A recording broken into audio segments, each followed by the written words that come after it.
I'm Jacob Lauritzen. In this video, we're going to be talking about how to write a literature review as a section in a larger research paper.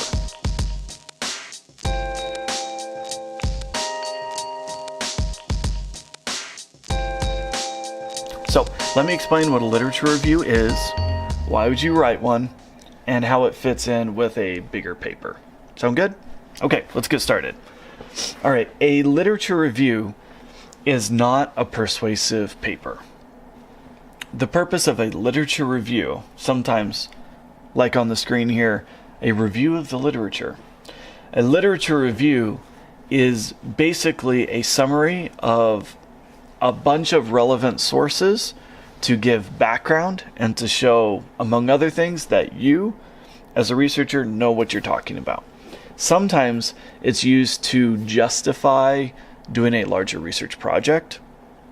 Sometimes it proves that a problem exists, but in general, it's a bunch of sources designed to give a depth to knowledge about a topic or a series of topics that relate to something in a research paper.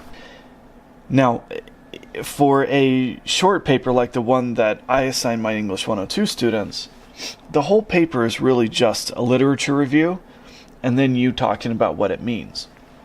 But in the literature review section, your job is not to be persuasive. Your job is to summarize and synthesize and to explain. So let me explain what those three things are. Summarize is to say what a source says. That does not include your opinion, right? To summarize a source is not to write what you think about it. Summarizing a source is taking their words and making them shorter and more condensed. So, summarize. Synthesize is to say how sources relate to each other. So, source A talks about this topic, source B disagrees. Synthesis is talking about how they have to deal with each other. Make sense? Okay. And the last thing you do is you explain. If you're explaining a source, that's when you relate it to other sources like you would in synthesis, or you can relate it back to an argument that you're making. So if you are using research in a persuasive kind of paper, when you explain it, you relate it back to your point. But let me remind you, research does not have to be persuasive. Research, in fact, persuasion is not usually the purpose. Now, when we're growing up, when we're writing English papers, that's something that our teachers try to do us a lot, require us to do a lot because they're trying to get you to think. That's incredibly important. A research paper is a different kind of thinking, where your job is to understand a topic and to present it together. Not to necessarily say means, and because of this, so-and-so should do this. Though that's relevant and appropriate, your job is not to be persuasive. Your job is to, summarize, synthesize, and explain. So, in a literature review, let me show you this sample document here.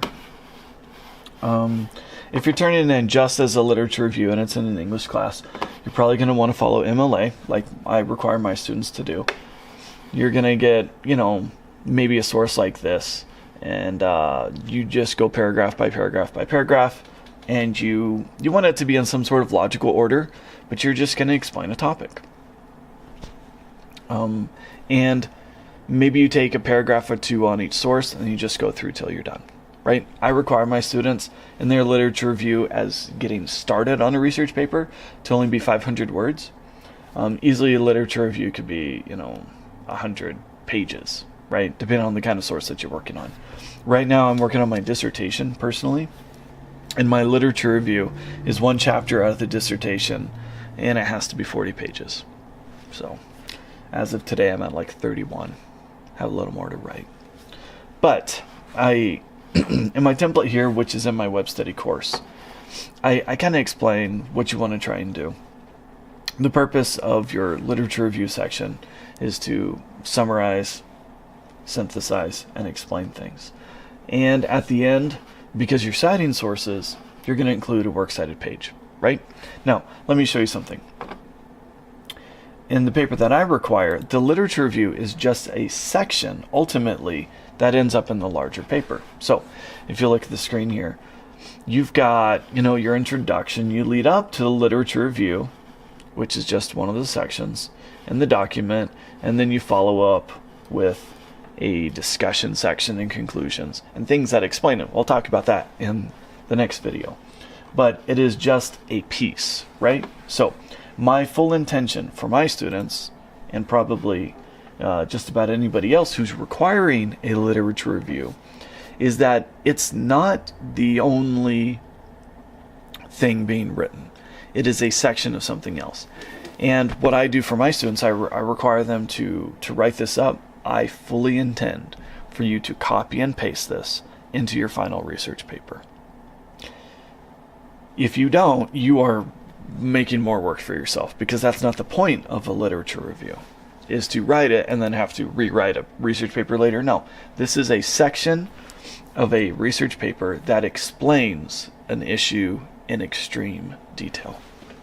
So I require 500 words. It probably makes more sense to go longer than that, but there you go. So that's it on literature reviews. If you have any questions, hit me up in the comments below, and I'll do my best to answer you.